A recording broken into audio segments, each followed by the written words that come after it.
ꯃꯤꯉꯣꯟꯗ ꯂꯩꯔꯒ ꯆꯥꯕ ꯑꯗꯨꯒꯤ ꯃꯍꯥꯎ ꯑꯃ ꯑꯩꯈꯣꯏꯗ ꯊꯣꯡꯉꯒ ꯆꯥꯕꯒꯤ ꯃꯍꯥꯎꯁꯦ ꯈꯤꯇꯪ ꯈꯦꯠꯅꯩ ꯁꯤ ꯏꯟꯖꯥꯡ ꯃꯍꯤꯁꯤꯗꯤ ꯑꯩ ꯑꯝꯇ ꯂꯧꯗꯦꯀꯣ ꯑꯝꯇ ꯆꯥꯔꯣꯏꯅ ꯁꯤ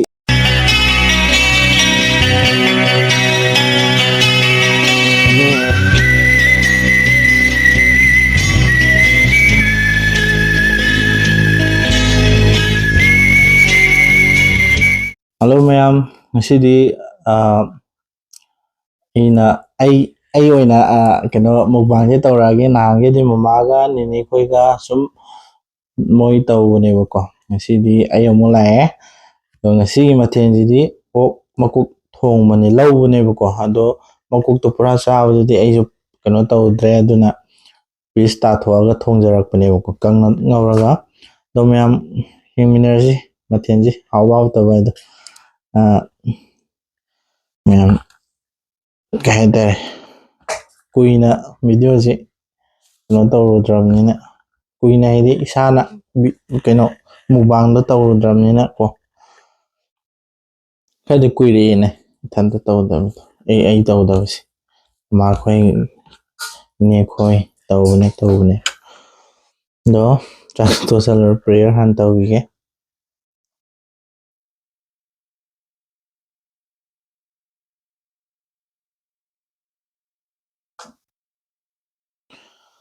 ꯑꯗꯨ ꯃꯌꯥꯝ ꯍꯧꯖꯤꯜꯂꯒꯦ ꯁꯤꯅ ꯆꯝꯐꯨꯠ ꯑꯃ ꯌꯥꯎꯔꯦ ꯁ꯭ꯀ꯭ꯋꯥꯁ ꯀꯩ ꯍꯥꯏꯕ ꯁ꯭ꯀ꯭ꯋꯥꯁ ꯁꯤ ꯃꯅꯤꯄꯨꯔꯤꯗ ꯀꯥꯎꯋꯦ ꯗꯁꯀꯨꯌꯥ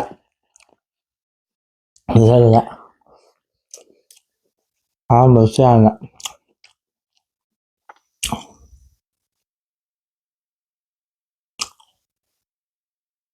ꯃꯌꯥꯝ ꯑꯣꯛ ꯃꯀꯣꯛꯅꯦꯕꯀꯣ ꯍꯧꯖꯤꯟꯖꯔꯒꯦ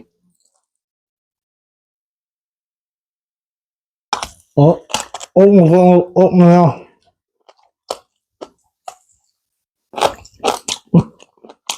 ꯃꯍꯥꯎꯗꯤ ꯃꯩ ꯇꯥꯏ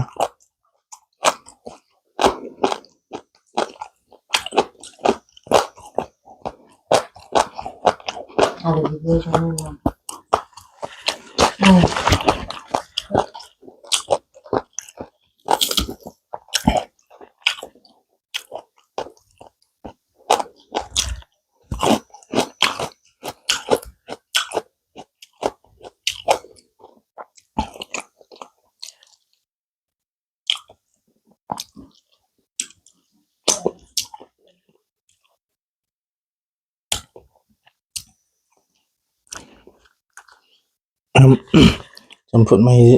ꯇꯧꯔꯒ ꯆꯥꯛꯁꯤ ꯈꯔ ꯆꯥꯁꯟꯈꯤꯒꯦ ꯅꯠꯇ꯭ꯔꯗꯤ ꯑꯣꯛꯅꯤꯅꯀꯣ ꯃꯌꯥꯝ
ꯑꯣꯛ ꯃꯅꯥꯏꯗ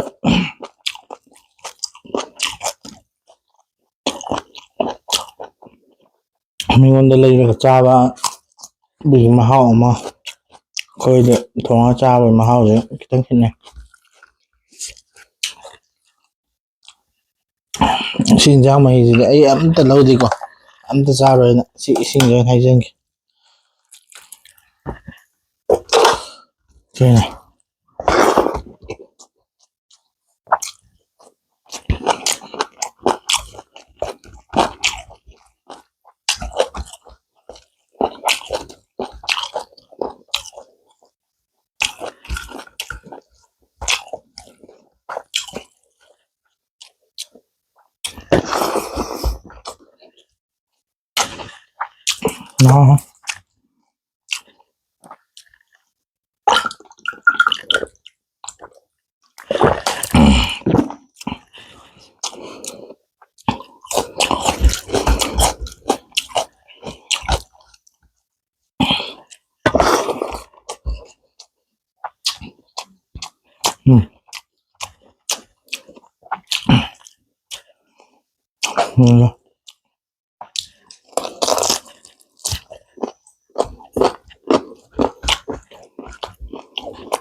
ꯉꯁꯤ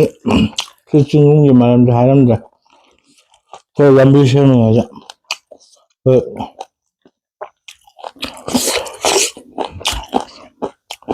ꯑꯩꯈꯣꯏ ꯅꯨꯄꯤꯗ ꯆꯤꯡꯒꯨꯝꯁꯦ ꯃꯨꯁꯂꯤꯝꯒꯤ ꯆꯦ ꯆꯟꯅ ꯂꯝꯕꯤꯗ ꯀꯥꯔꯛꯄꯗ ꯑꯃ ꯍꯦꯜꯂꯦꯅ ꯊꯝꯕꯤꯔꯝꯗꯅ ꯑꯗꯨ ꯑꯃ ꯉꯧꯔꯦ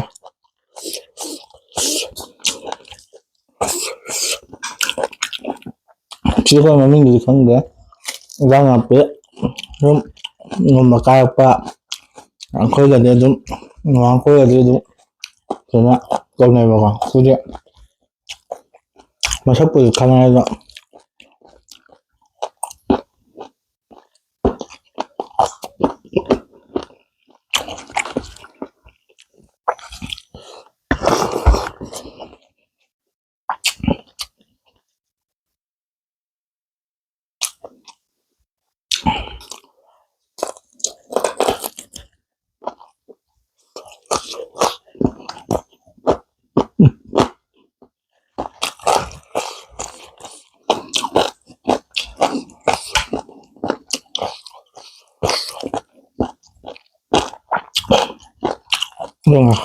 ꯉꯁꯥꯏꯒꯤ ꯃꯅꯥ ꯆꯥ ꯂꯩꯔꯝꯃꯤ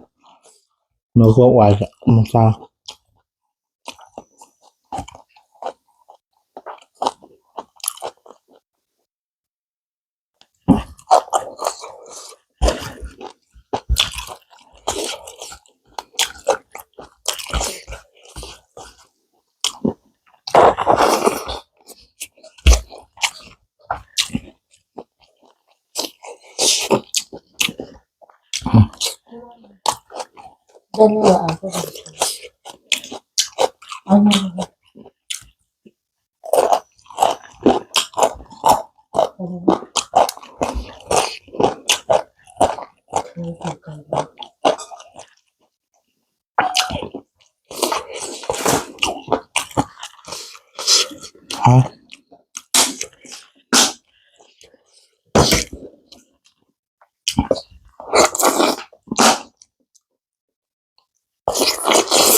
ꯈꯗꯥꯡ ꯅꯥꯕ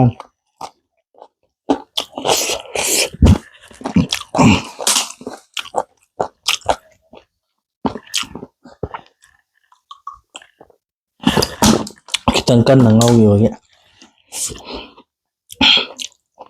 ꯀꯪꯅ ꯉꯧꯕꯅ ꯍꯥꯎꯋꯤꯗ ꯃꯀꯣꯛ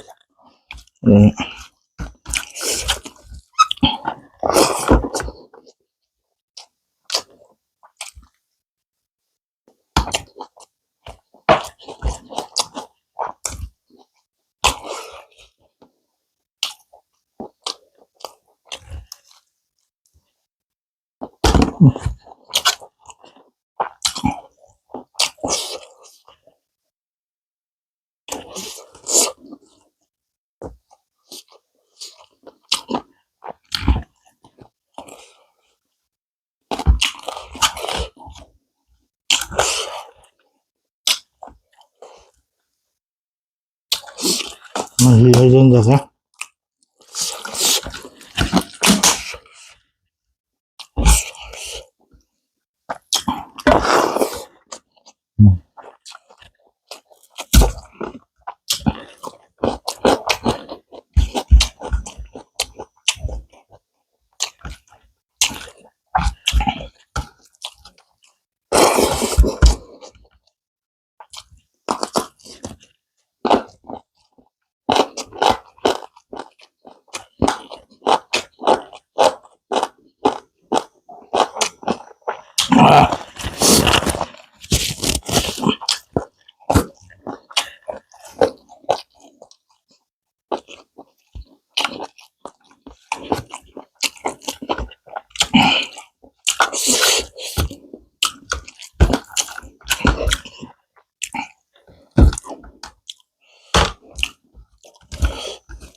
Sinh ra là hào đó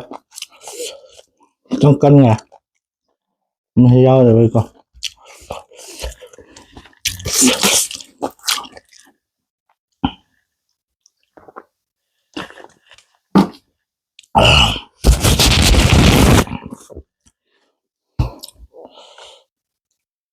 rồi mình này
servis hả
cái thuốc bao kiếm từ từ được ai đang vậy ừ phá phao là cha bằng ngầm mùi tới còn chưa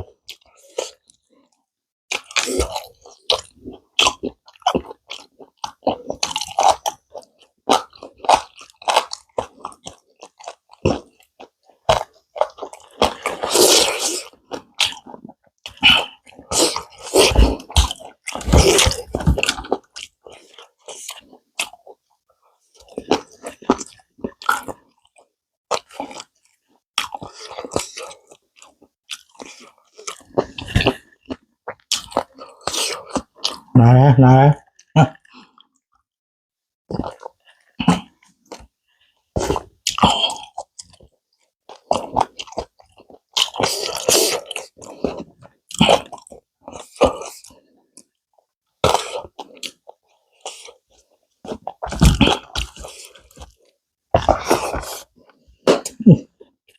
tung ra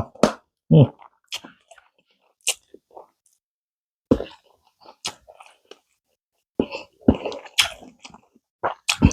Makok nga kagbakala ngam mahubo saluyo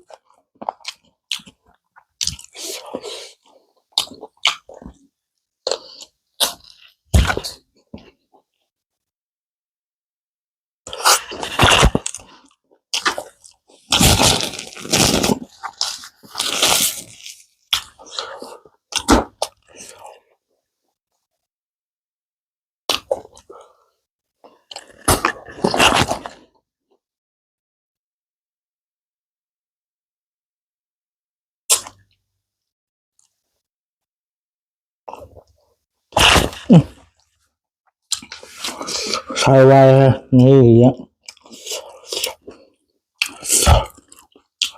mong cho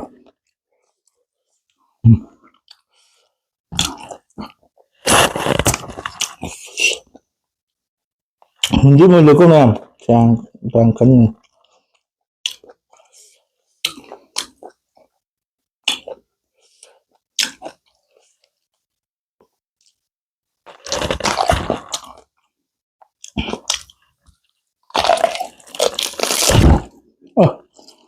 oh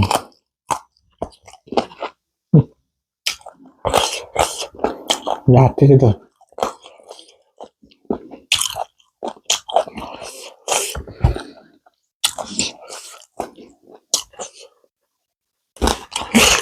kain ko dum lama ya man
Thongba chứ ngon này không á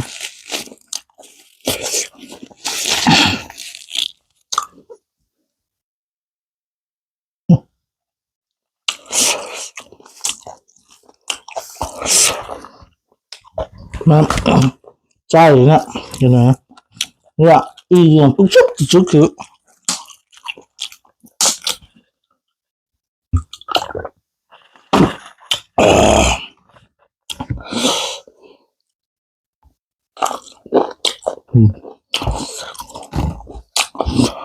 à.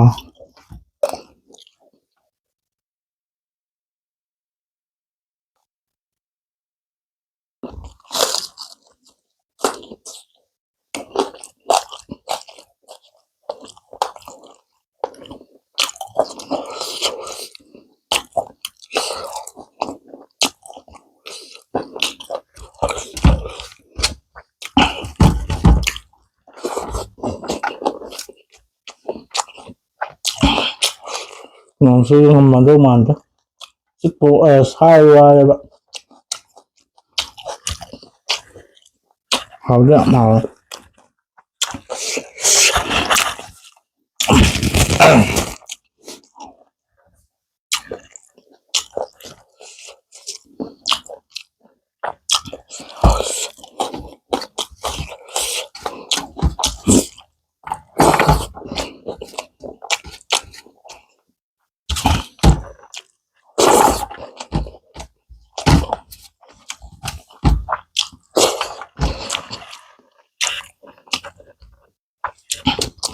cái thuốc bây giờ từ đấy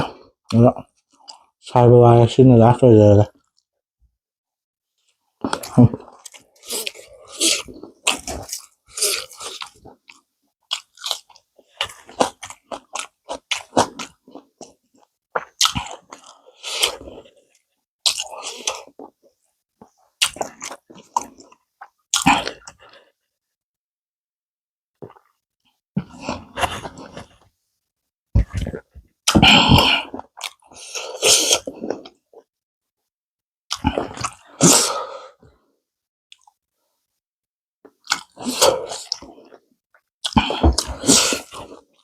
yama binanda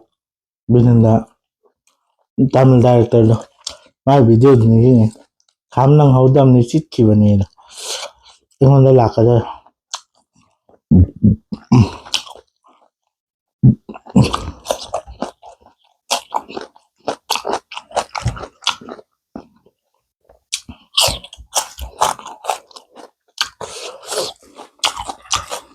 sẽ đây chỉ có thằng những cái rất là thằng mà anh ấy ayo taruh taruh apaan suara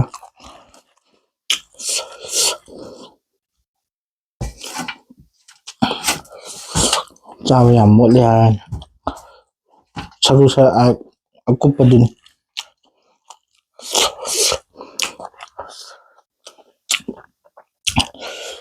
sekarang aja pulang ya sige mobile jadi nungai tabab miyamna like comment tawiramo next video dum thenarse soigi langi ba yawresu ngakpiu haina hajari bye bye